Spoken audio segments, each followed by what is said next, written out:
Our operator, Patrick Pennefather of the Center for Digital Media.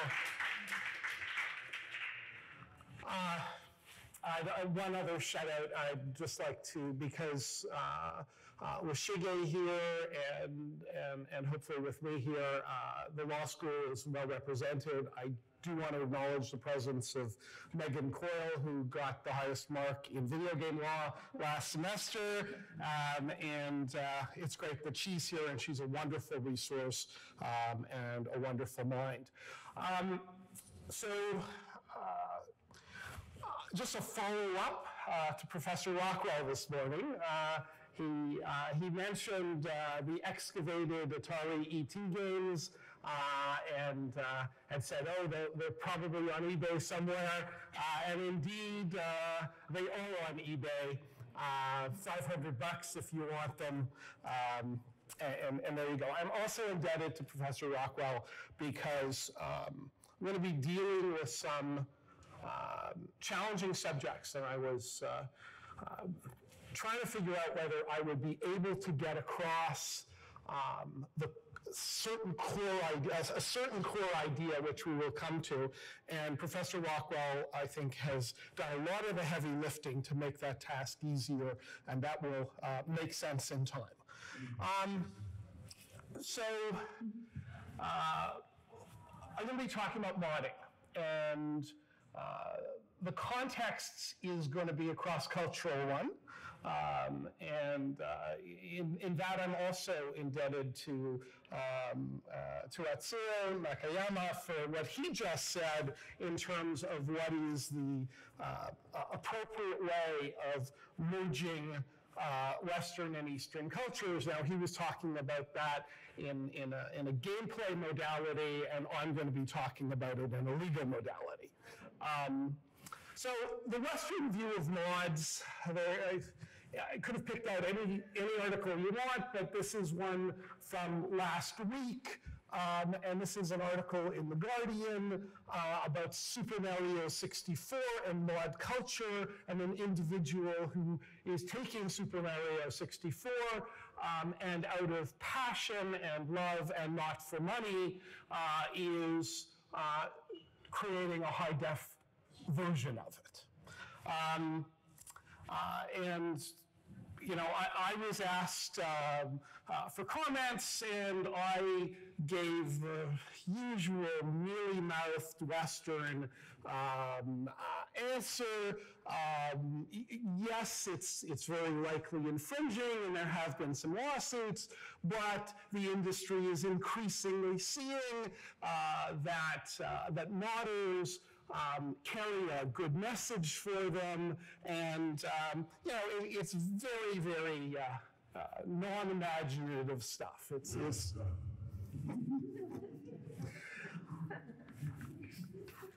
so. Thank you, Patrick.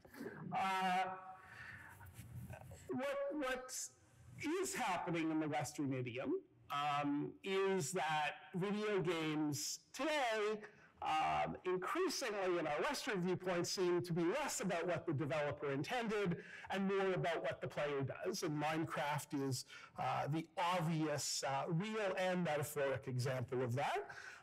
And the borders between developers and players, again, in the Western idiom, are blurred. So, and goes so far as to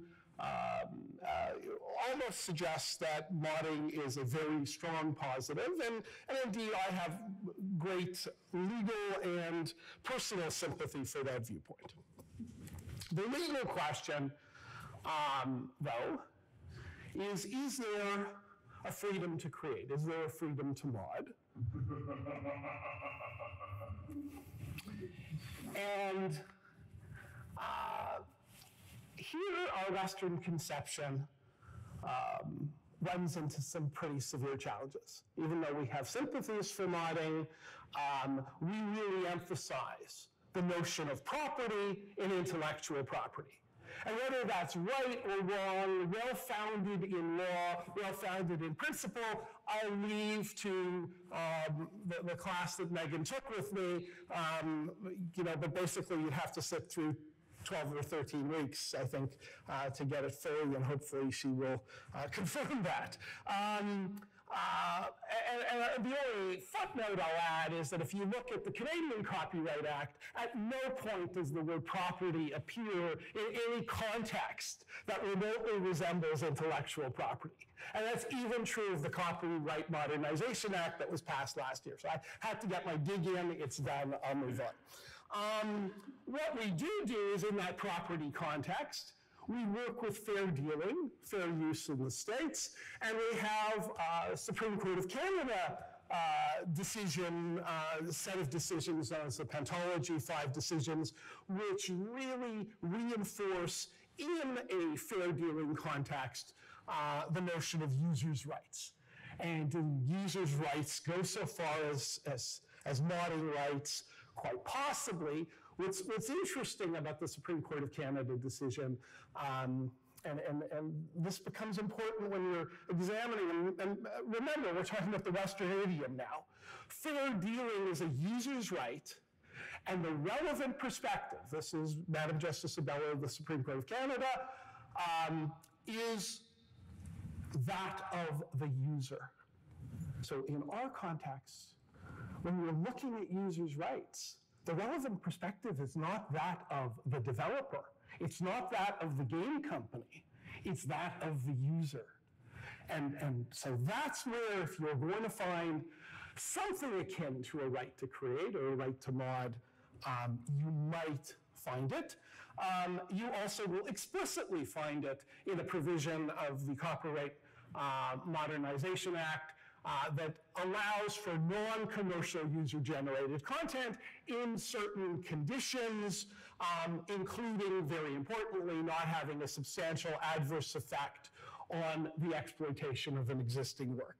So these are complicated matters, but to try and simplify as much as I can, what I'm really trying to get across is in the Western notion, re-emphasize property. If there is going to be a right to create, it needs to be not a property right, but a right in the creation. And so, where might we find it? Various places in the Charter, freedom of expression. I think the wild card here, because it's been so undefined by the courts, is whether a right to mod could exist in the words other media of communication. If you can stretch yourself to say creation is a medium of communication, and medium and media are the same words, you might get there. So I only go through the Western view of mods to try and make sense and create some contrasts why we are here.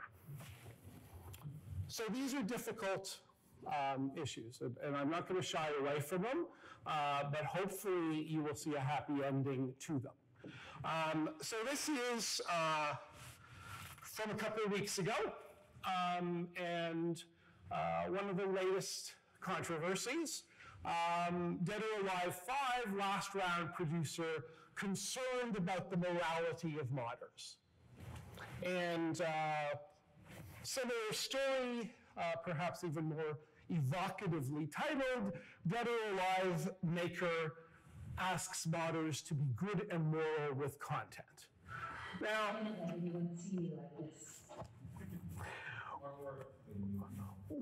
when you look at this from a Western perspective, you see huge irony. I can assure you that these two photos are likely the two most clothed photos of the content in the game.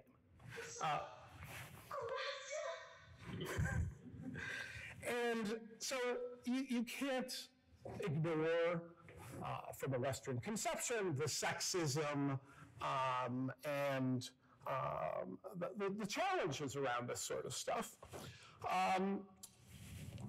And this isn't, so I guess the question then becomes, what do we mean by modders acting in a good and moral way? Is there a double standard in place here?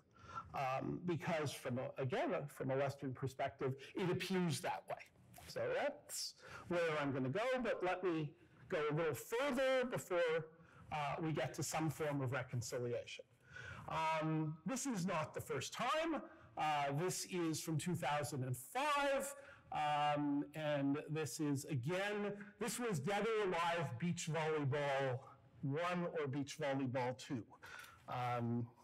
And very similar things were said. Most particularly, we believe it is our duty to uphold the integrity of our work, which was said by the general manager of Tecmo. Hacking of this kind will not be tolerated, et cetera, et cetera. The integrity of our work, and here I did get a little braver and include a picture of the box cover. Relevant to all of this, modding Japanese games is hardly going away. And the other controversy, and these controversies are not stopping. Nintendo came up with a way of sharing revenue with game YouTubers,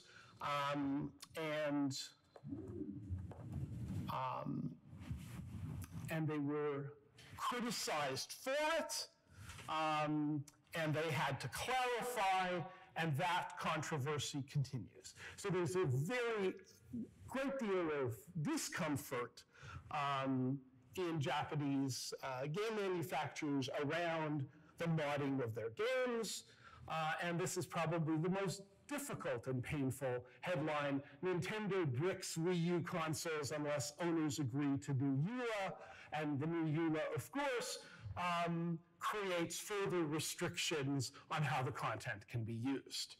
So we get to some difficult and uncomfortable places. Why? What is really going on here? Is this really about IP from a Japanese gaming perspective? So now we move from the Western idiom, which hopefully I've done an adequate job of explaining, to a more Eastern one. Now let this slide sit up here for a while. The more I looked at the various issues, and the more I spoke to people, I realized that this is perhaps what is going on.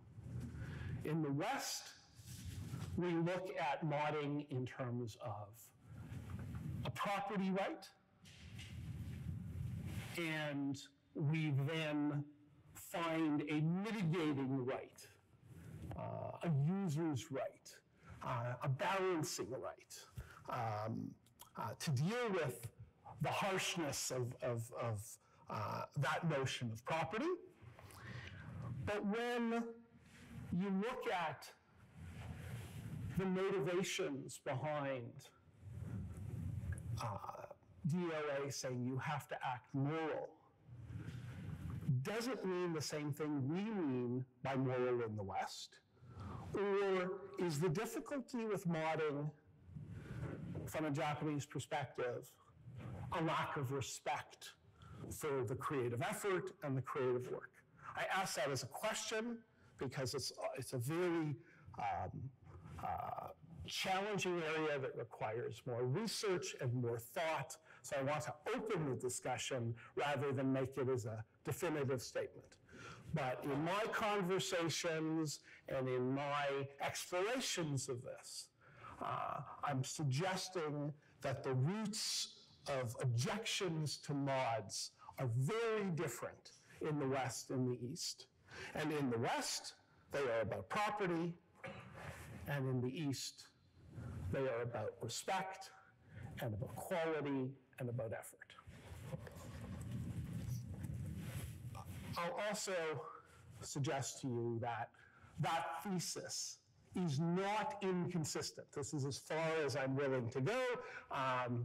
Perhaps Shige or others would want to collaborate on a paper on this where we actually parse the various cases in a really detailed way. But the furthest I'm willing to go is that that conclusion is not inconsistent with the various court decisions, even Western court decisions, involving mods and Japanese gaming. So, to put a finer point on it, I'm suggesting that the issue about mods from a Japanese perspective is creative integrity, not intellectual property.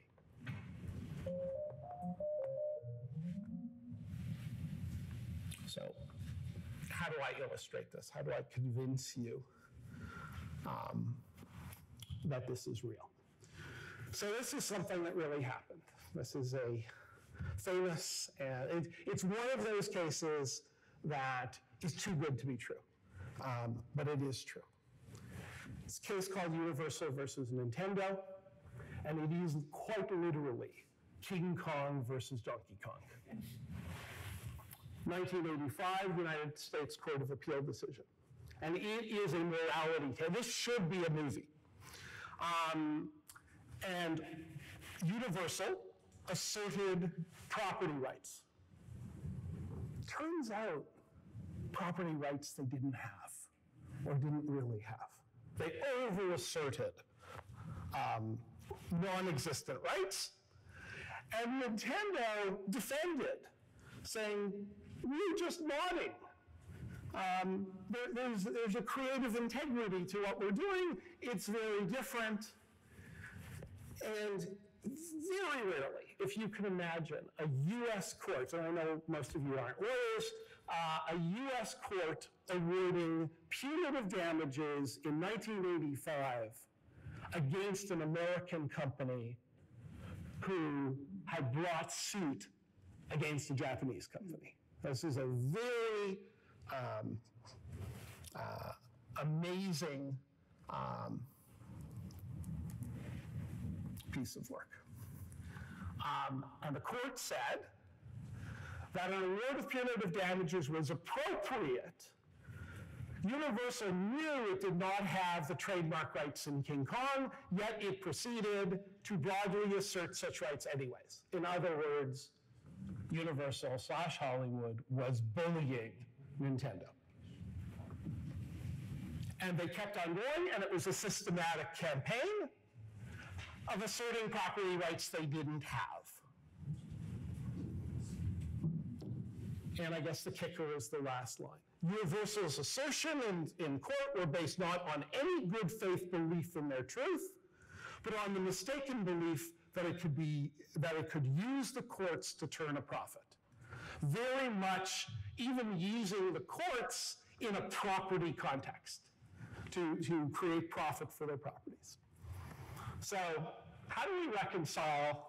So hopefully that convinces you of this dichotomy between property rights in the Western idiom and creative integrity in the Eastern idiom, and those two very different things being the source of what appears to be a similar sounding objection to mods, but they come from very different root places. All right, let's assume you believe me. How do we reconcile this? How do we make sense of this? So one way of making sense of it is to use the lens of moral rights. Moral rights exists in Canadian copyright law, and fascinatingly, not in American copyright law, but in European law and in international intellectual property law. And the notion of moral rights is that the author of the work, it's a non-commercial right, has the right to the integrity of their work, the right to get attribution or the right to remain anonymous. And what is most interesting about moral rights is that it is aligned with the process of creativity. So it is almost an anomaly in the context that the rest of the Copyright Act of Canada appears to be a property right, even though it doesn't mention the word property. Moral rights is clearly aligned, and therefore, if you want to understand what I'm suggesting is the motivation to Japanese objections to mods, think of them in the context of Tecmo, in Dead or Alive, asserting a moral rights obligation. This is our property. We don't like how you are changing our property. And from that perspective, it's about the creativity, not the property. So now, I can only, in an academic environment, use the headshot. I will say that Patrick helped me with that